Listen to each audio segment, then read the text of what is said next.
ಓಂ ಸದ್ಗುರುನಾಥ ಶರಣಂ ಜಯ ಜಯ. ಓಂ ಸಚ್ಚಿದಾನಂದ ಶರಣಂ ಜಯ ಜಯ.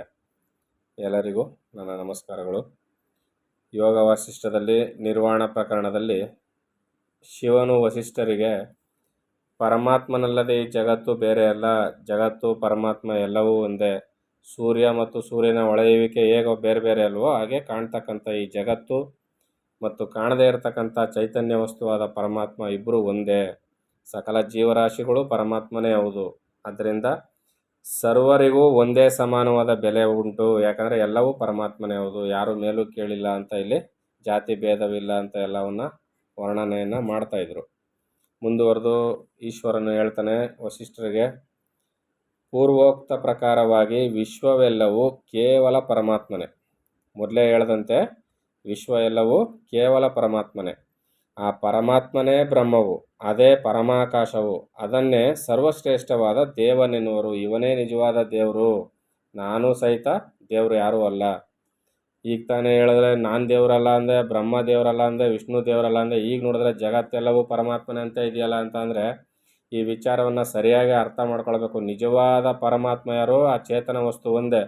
ಆ ಚೇತನದ ಪ್ರಕಾಶದಿಂದಲೇ ಕಾಣಿಸ್ಕೊಂಡವರು ನಾವು ಮತ್ತೆ ಚೇತನದಲ್ಲಿ ಅಡಗ್ತೀವಿ. ಅದರಿಂದ ನಿಜವಾದ ದೇವರು ಯಾರು? ಚೇತನವೇ. ಆದ್ದರಿಂದ ಆ ಪರಮದೇವನನ್ನು ಪೂಜಿಸುವುದೇ ಶ್ರೇಯೋ ವಿಧಾನವು. ನಿಜವಾದ ಪೂಜಾ ವಿಧಾನ ಯಾವುದು? ಆ ನಿಜವಾದ ಪರಮಾತ್ಮನನ್ನು, ಚೇತನ ವಸ್ತುವನ್ನು ಪೂಜಿಸುವುದೇ ನಿಜವಾದ ಪೂಜಾ ವಿಧಾನ. ಆದ್ದರಿಂದ ಸರ್ವವೂ ಲಭಿಸುವುದು. ಆ ವಸ್ತುವನ್ನು ಪೂಜೆ ಮಾಡು.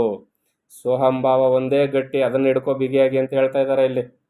ಅದಕ್ಕೆ ಶ್ರೀ ಪರಮಹಂಸ ಸಚ್ಚಿದಾನಂದ ಯೋಗೀಶ್ವರರು ಸೋಹಂಭಾವೇನ ಪೂಜೆಯೇ, ಸೋಹಂಭಾವಕ್ಕೆ ಹೆಚ್ಚು ಬೆಲೆಯನ್ನು ಕೊಟ್ಟು ಅದನ್ನು ಮಾಡಿ ನೀವು ಪೂಜೆ ಮಾಡಿ ಉದ್ಧಾರ ಆಗ್ತೀರಿ ಅಂತ ಹೇಳ್ತಾ ಇದ್ದಾರೆ. ಅದರಿಂದ ಶ್ರೇಯ ವಿಧಾನವು ತುಂಬ, ಸರ್ವವೂ ಲಭಿಸುವುದು. ಅದೇ ಎಲ್ಲರ ಉತ್ಪತ್ತಿಗೂ ಕಾರಣವು. ಅದು ಅಂದರೆ ಚಿತ್ತು. ಅಕೃತ್ರಿಮವು ಅಂದರೆ ಯಾವುದರಿಂದಲೂ ಅದು ಆದದ್ದಲ್ಲ, ತಾನೇ ಸ್ವಯಂ ಆದದ್ದು, ಆದಿ ಅಂತ್ಯಗಳಿಲ್ಲದುದು ಅಂತಹುದು, ಇನ್ನೊಂದಿಲ್ಲ. ಆದುದರಿಂದ ಅದು ಅದ್ವಿತೀಯವು, ಎಲ್ಲವನ್ನು ಖಂಡವಾಗಿ ಮಾಡಿ ತೋರಿಸುವ, ಕಾಲ ದೇಶಗಳನ್ನು ಅದು ಮೀರಿದುದು. ಆದ್ದರಿಂದ ಅದು ಅಖಂಡವು. ಅಲ್ಲದೆ ಬಹಿಸ್ಸಾಧನಗಳು ಯಾವುದಕ್ಕೂ ಸಾಧ್ಯವಲ್ಲದುದು. ಆದ್ದರಿಂದಲೇ ಸುಖವು ದೊರೆಯುವುದು. ದುಃಖ ಪ್ರತಿಯೋಗಿಯಾದ ಸುಖವೊಂದು, ಸಹಜವಾಗಿರುವ ಆನಂದ ರೂಪವಾದ ಸುಖವೊಂದು. ಇವೆರಡೂ ಸುಖಗಳೇ. ಏನು ಹೇಳ್ತಾ ಇದರಲ್ಲಿ? ದುಃಖ ಪ್ರತಿಯೋಗಿಯಾದ ಸುಖ ಒಂದು, ಸಹಜವಾಗಿರುವ ಆನಂದ ರೂಪವಾದ ಸುಖ ಒಂದು. ಎರಡು ಥರ ಸುಖ ಇದೆ. ಇವೆರಡೂ ಸುಖಗಳೇ. ಆದರೂ ಇಲ್ಲಿ ಹೇಳಿರುವುದು ಎರಡನೆಯದನ್ನೇ. ಯಾವುದು ಎರಡನೆಯದು? ಸಹಜವಾಗಿರುವ ಆನಂದ ರೂಪವಾದ ಸುಖ. ದುಃಖದಿಂದ ಬರ್ತಕ್ಕಂಥ ಸುಖ ಬೇರೆ ಇದೆ, ಅದು ಗೊತ್ತು, ಎಲ್ಲರೂ ದಿನನಿತ್ಯ ಅನುಭವಿಸ್ತಾ ಇದ್ದಾರೆ. ಇಲ್ಲಿ ಎರಡನೆಯದನ್ನೇ. ಮೊದಲನೆಯದು ವಿಕಾರ, ಎರಡನೆಯದು ಸಹಜ. ವಿಕಾರ ಅಂದ್ರೇನು? ಬದಲಾವಣೆಯನ್ನು ಹೊಂದುತ್ತಾ ಇರ್ತದೆ ಅದು. ಎರಡನೇದು ಸಹಜವಾದ ಆನಂದ. ಎಲೆ ಮುನೀಂದ್ರನೇ, ವಸಿಷ್ಠರು ಹೇಳ್ತಾ ಇರೋದು, ಎಲೆ ಮುನೀಂದ್ರನೇ, ನೀನು ಪ್ರೌಢನು. ಪ್ರೌಢನು ಅಂದರೆ ಚೆನ್ನಾಗಿ ತಿಳಿದಂಥವನು, ಪ್ರಬುದ್ಧನು, ಜ್ಞಾನಿ ನೀನು. ಆದುದರಿಂದ ಇದನ್ನು ನಿನಗೆ ಹೇಳುತ್ತಿರುವೆನು. ಈ ಅತಿದೇವನನ್ನು ಪೂಜಿಸುವುದಕ್ಕೆ ಪುಷ್ಪ ಧೂಪಗಳನ್ನು ಗುಡ್ಡೆಯಾಗಿ ತರಬೇಕಾಗಿಲ್ಲ. ಏನು ಹೇಳ್ತಾ ಇದ್ದಾರೆ ಇದರಲ್ಲಿ? ಹೂಗಳನ್ನು, ಧೂಪ ದೀಪಗಳನ್ನು ನೀನು ಗುಡ್ಡೆಯಾಗಿ ತರಬೇಕಾಗಿಲ್ಲ ಕಣಪ್ಪ ಇಲ್ಲಿ ಈ ದೇವರನ್ನು ಪೂಜೆ ಮಾಡೋದಕ್ಕೆ ಅಂತ ಹೇಳ್ತಾ ಇದ್ದಾರೆ. ಪಾಮರರಾಗಿ ಹುಡುಗರಂತೆ ಎಳೆಯ ಮನಸ್ಸಿನವರು ಯಾರೋ ಅವರಿಗೆ ಕೃತ್ರಿಮ ಪೂಜಾ ಸಾಮಗ್ರಿಗಳಿಂದ ತುಂಬಿರುವ ಈ ಸಗುಣ ಮೂರ್ತಿಗಳ ಆರಾಧನವು. ಪಾಮರರಾಗಿ, ದಡ್ಡರಾಗಿ, ಪೆದ್ದರಾಗಿರ್ತಕ್ಕಂಥ ಹುಡುಗರಂತೆ ಎಳೆಯ ಮನಸ್ಸಿನವರು ಯಾರಿದ್ದಾರಲ್ಲ ಅವ್ರಿಗೋಸ್ಕರ ಮೂರ್ತಿ ಪೂಜೆ, ಅವ್ರಿಗೋಸ್ಕರ ಚಿತ್ರಪಟದ ಆರಾಧನೆ, ಅವ್ರುಗಳಿಗೋಸ್ಕರ ತೆಂಗಿನಕಾಯಿ, ಬಾಳೆಹಣ್ಣು, ಪುಷ್ಪಾದಿಗಳು ಅವ್ರು ಮಾಡಲಿ ಅದನ್ನು. ಆದರೆ ನೀನು ಮಾಡಬೇಡ ಅದನ್ನು, ನಿನಗಲ್ಲ ಅದು. ಶಮ, ಬೋಧ ಮೊದಲಾದವು ಇಲ್ಲದಾಗ ಪುಷ್ಪ ಮೊದಲಾದವುಗಳಿಂದ ಪೂಜೆಯು ಕರ್ತವ್ಯವು. ಅರ್ಥ ಆಗ್ತದೆ ಅಲ್ವಾ? ಸರಿಯಾದ ತಿಳುವಳಿಕೆ ಮತ್ತು ಕ್ಷಮೆ ಇವು ಇಲ್ಲದಿದ್ದಾಗ ನೀನು ಈ ಹೂಗಳನ್ನ, ಹೂವು, ಹಣ್ಣು, ಕಾಯಿ ತರಬೇಕಾದ ಅವಶ್ಯಕತೆ ಇದೆ. ಕರ್ತವ್ಯ ಅದು. ಕಲ್ಪಿತವಾದ ಆಕಾರವುಳ್ಳ ದೇವರಿಗೆ ಕಲ್ಪಿತವಾದ ದ್ರವ್ಯಗಳಿಂದಲೇ ಮಾಡುವ ಪೂಜೆಯು ಮಿಥ್ಯೆ. ಕಲ್ಪಿತವಾದ ಆಕಾರಗಳು ಎಲ್ಲ. ಶಿವ ಅಂದರೆ ಹಿಂಗೆ ಇರಬೇಕು, ವಿಷ್ಣು ಅಂದರೆ ಹಿಂಗೆ ಇರಬೇಕು, ಬ್ರಹ್ಮ ಅಂದರೆ ಹಿಂಗೆ ಇರಬೇಕು, ದೇವಿ ಅಂದರೆ ಹಿಂಗೆ ಇರಬೇಕು ಅಂತ ಏನು ಕಲ್ಪಿತ ನಾವು ಮಾಡ್ಕೊಂಡಿದ್ದೀವಲ್ಲ, ಅವುಗಳಿಗೆ ಈ ಮಾಡತಕ್ಕಂಥ ಪೂಜೆಯೂ ಕೂಡ ಕಲ್ಪಿತವೇ. ಅವುಗಳಿಗೆ ತರ್ತಕ್ಕಂಥ ವಸ್ತುಗಳು ಕೂಡ ಕಲ್ಪಿತವೇ. ತಮ್ಮ ತಮ್ಮ ಸಂಕಲ್ಪಗಳಿಂದಲೇ ಏರ್ಪಡಿಸಿಕೊಂಡಿರುವ ಕ್ರಮಗಳಿಂದ ಪುಷ್ಪ ಧೂಪಗಳನ್ನು ಅಷ್ಟಷ್ಟು ಒಪ್ಪಿಸಿ ಪೂಜೆ ಮಾಡಿದೆವೆಂದು ಸಂತೋಷ ಪಡುವರು. ಕೇವಲ ಬಾಲಕರೇ ಸರಿ. ನಾನು ಇಷ್ಟು ಪೂಜೆ ಮಾಡಿದೆ, ಇಷ್ಟು 108 ಜಪ ಮಾಡಿದೆ, 1008 ಜಪ ಮಾಡಿದೆ, ಇಷ್ಟು ಹೂಗಳನ್ನ ಹಾಕ್ತೆ, ಅಷ್ಟು ಪೂಜೆಯನ್ನು ಮಾಡಿದೆ, ಇಷ್ಟು ಪೂಜೆಯನ್ನು ಮಾಡಿದೆ ಅಂತ ಏನು ಹೇಳ್ತಾರಲ್ಲ, ಅವರು ಬಾಲಕರು ಆಟ ಆಡಿ ಸಂತೋಷ ಎಷ್ಟು ಪಡ್ತಾರೋ ಅದರಂತೆ ಇವರು ಕೂಡ ಬಾಲಕರಂತೆಯೇ ಸಂತೋಷ ಪಡ್ತಕ್ಕಂಥವ್ರು. ಅವರು ಬಾಲಕರೇ ಸರಿ. ನೀನು ಪ್ರೌಢಾವಸ್ಥೆಯಲ್ಲಿ ಇರ್ತಕ್ಕಂಥವನು, ಪ್ರಬುದ್ಧ ನೀನು, ಜ್ಞಾನಿ ನೀನು. ಆದ್ದರಿಂದ ನೀನು ಆ ಚೈತನ್ಯ ವಸ್ತುವನ್ನು, ಚಿದ್ವಸ್ತುವನ್ನು ಪೂಜೆ ಮಾಡು, ಸೋಹಂಭಾವದಿಂದ ಪೂಜೆಯನ್ನು ಮಾಡು ಅಂತ ವಸಿಷ್ಠರಿಗೆ ಶಿವ ಹೇಳ್ತಾ ಇದ್ದಾನೆ. ಹೀಗೆ ಸ್ವಸಂಕಲ್ಪಗಳಿಂದ ಯಾವುದು ವಿಶಿಷ್ಟವಾದ ಉದ್ದೇಶಕ್ಕಾಗಿ ದೇವಾರ್ಚನವನ್ನು ವ್ಯರ್ಥವಾಗಿ ಮಾಡಿದರೂ ಅದು ಮಿಥ್ಯವಾಗಿರುವ ಯಾವುದಾದರೂ ಒಂದು ಫಲವನ್ನು ಹೇಗೆಯೋ ಕೊಟ್ಟೇ ಕೊಡುವುದು.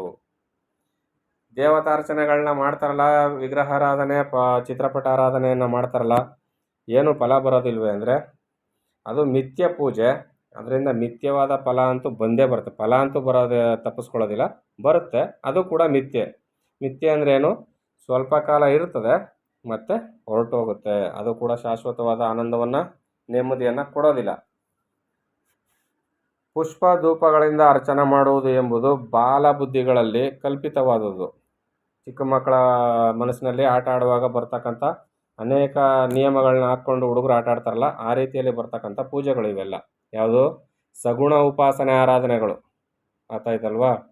ನಿಮ್ಮಂಥವರಿಗೆ ಯೋಗ್ಯವಾದುದು ಯಾವುದೋ ಅಂತಹ ಅರ್ಚನವನ್ನು ಹೇಳುವೆನು ಕೇಳು.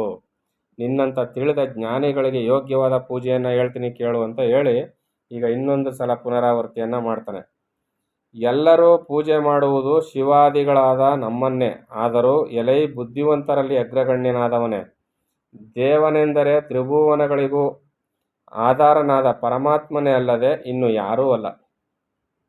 ಎಲ್ಲರೂ ಏನು ಮಾಡ್ತಾರೆ? ತ್ರಿಮೂರ್ತಿಗಳಾದ ನಮ್ಮಗಳನ್ನ ಪೂಜೆ ಮಾಡ್ತಾರೆ, ದೇವತೆಗಳನ್ನ ಪೂಜೆ ಮಾಡ್ತಾರೆ. ಆದರೆ ನಾವು ಕೂಡ ಮಿಥ್ಯೆಯಾದವರೇ. ನಮ್ಮಗಳನ್ನ ಮಾಡ್ತಕ್ಕಂಥ ಪೂಜೆ, ನಮ್ಮಿಂದ ಬರ್ತಕ್ಕಂಥ ಫಲವೂ ಮಿಥ್ಯೆಯೇ. ಆದರೆ ನಿಜವಾದ ದೇವನಾದಂಥ ಆ ಚೈತನ್ಯ ವಸ್ತುವನ್ನೇ ಪೂಜೆ ಮಾಡಬೇಕು. ಅದೇ ನಿಜವಾದ ಪೂಜೆ. ಆ ಪೂಜಾ ವಿಧಾನವನ್ನು ನಾನು ಹೇಳ್ತೀನಿ ಕೇಳು. ಬ್ರಹ್ಮ ವಿಷ್ಣು ಎಲ್ಲವನ್ನ ಮೀರಿ ಮನಸ್ಸಿಗೂ ಅಗೋಚರನಾಗಿ ಯಾವ ರೀತಿಯಾದ ಸಂಕಲ್ಪಗಳಿಗೂ ಸಿಕ್ಕದ, ಸರ್ವವೂ ಆಗಿದ್ದ, ಯಾವುದೂ ಅಲ್ಲದ ಶಿವವಾದ ಅಂದರೆ ಮಂಗಳಕರವಾದ ಚಿತ್ತು ಯಾವುದುಂಟೋ ಅದೇ ದೇವನು. ನೋಡಿ ಎಷ್ಟು ಚೆನ್ನಾಗಿ ಹೇಳ್ತಾ ಇದ್ದಾರೆ. ಎಲೆ ಮುನಿಯೇ, ದಿಕ್ಕು ಕಾಲ ಮೊದಲಾದವುಗಳಿಂದ ಅವಚಿನ್ನವಲ್ಲದ, ಯಾವ ಕೆಲಸ ಮಾಡಬೇಕಾದರೂ ಅದಕ್ಕೆ ಬೇಕಾದ ಬುದ್ಧಿಯನ್ನು ಕೊಡುವ ಚಿನ್ಮಾತೃ ಸ್ವರೂಪನಾಗಿರುವ ಅಮಲನಾದ ದೇವನೇ ದೇವನು. ಸಂವಿತ್ತು ಸರ್ವ ಸಂಕಲ್ಪಗಳಿಗೂ ಮೀರಿದುದು, ಸರ್ವ ಭಾವಗಳಿಗೂ ಆಧಾರವಾಗಿರುವುದು, ಎಲ್ಲಕ್ಕೂ ಇರುವುದಕ್ಕೆ ಬೇಕಾದ ಸಾಮರ್ಥ್ಯವನ್ನು ಕೊಡುವುದು, ಎಲ್ಲದರ ಸತ್ವವನ್ನು ಅಪಹರಿಸಲೂ ಬಲ್ಲದು. ಆದುದರಿಂದ ಆ ಸಂವಿತ್ತೇ ದೈವವು. ಎಲೆ ಬ್ರಹ್ಮನೇ, ಸತ್ ಅಸತ್ ಇವೆರಡಕ್ಕೂ ನಡುವೆ ಬ್ರಹ್ಮವು ಇರುವುದು, ಅದೇ ದೇವನು. ಅದಕ್ಕೆ ಪರಮಾತ್ಮನೆಂಬ ಇನ್ನೊಂದು ಹೆಸರು ಉಂಟು. ಅದನ್ನು ತಿಳಿದವರು ತತ್ ಸತ್ ಓಂ ಎಂದು ತೋರಿಸುವರು. ಗೊತ್ತಾಯ್ತಲ್ವಾ? ಪರಮಾತ್ಮನಿಗೆ ತತ್ ಸತ್ ಓಂ ಅಂತ ಯಾಕೆ ಕರೀತಾರೆ ಅಂದರೆ ಎಲ್ಲದಕ್ಕೂ ಕಾರಣವಾಗಿದೆ, ತಾನು ಮಾತ್ರ ತಟಸ್ಥ ಭಾವದಿಂದ ಇದೆ. ಸದಸತ್ ಭಾವ ಅಭಾವ, ವರ್ತಮಾನ ತದನ್ಯ ಕಾಲಗಳು, ಮೂರ್ತಗಳು, ಕಾರಣ ಕಾರ್ಯಗಳು, ವ್ಯಾವಹಾರಿಕ ಪ್ರತಿಭಾಸಿಕರು, ಇವರ ನಡುವಿನ ಆಂತರಿಕ ಸಾಕ್ಷಿ ಚಿನ್ಮಾತ್ರ ರೂಪನಾಗಿರುವ ಅಥವಾ ಅಧಿಷ್ಠಾನವಾಗಿರುವ ಮಧ್ಯವು ಅಂದರೆ ಬ್ರಹ್ಮ. ಪರಮ ಸೂರ್ಯ ಚಂದ್ರಾಗ್ನಿ ಕರ್ಣಜ್ಯೋತಿಗಳಿಗಿಂತ ಉತ್ಕೃಷ್ಟವಾದ ಆತ್ಮನೇ ಪರಮ ಪ್ರಕಾಶವು. ಅದು ಎಲ್ಲವನ್ನು ಪ್ರಕಾಶಪಡಿಸಬಲ್ಲದು. ಅಂತಹ ಅಭಿಕ್ಯ ಎಂದರೆ ಪ್ರಕಾಶವು ಯಾರಿಗೆ ಇರುವುದೋ ಅದು ತತ್.